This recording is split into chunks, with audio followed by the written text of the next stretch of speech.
વડોદરા જિલ્લાના Waghodia police station હદમાં જ્વેલર્સના વેપારી સાથે થયેલી લૂંટની ઘટનાનો ભેદ વડોદરા ગ્રામ્ય પોલીસે ગણતરીના દિવસોમાં ઉકેલી કાઢ્યો છે.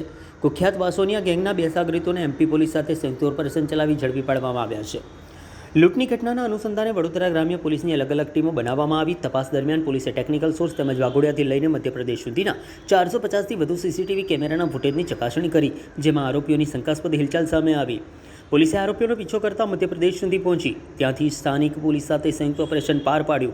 આ દરમિયાન પોલીસે લૂંટની ઘટનામાં સંડોવાયેલા મુખ્ય બે આરોપી રમેશ વિજયભાઈ પરમાર અને રમેશ રામચંદ્ર ઉર્ફે રંગી તાહેડને ઝડપી પાડ્યા છે.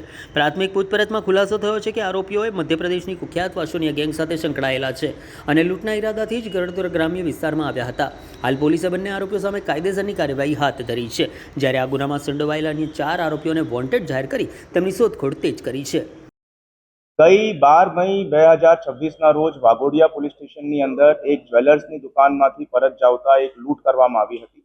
તે અનુસંધાને વડોદરા ગ્રામ્ય પોલીસ દ્વારા આ આખી ગેંગનું પર્દાફાશ કરવામાં આવ્યું છે.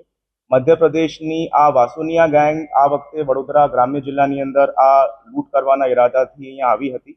450થી વધારે સીસીટીવી ચેક કરાવીને અને ઠેક આ લોકોનું મૂવમેન્ટ મધ્યપ્રદેશ સુધી ટ્રેસ કરીને વડોદરા અને એમપીની પોલીસ દ્વારા એક જોઈન્ટ ઓપરેશન કરીને બે આરોપીઓ રમેશ વિજયાભાઈ પરમાર અને રમેશ રામચંદ ઉર્ફે રંગી તાહેડની ધરપકડ કરવામાં આવી છે અને બીજા 4 આરોપીઓ વોન્ટેડ જાહેર કરવામાં.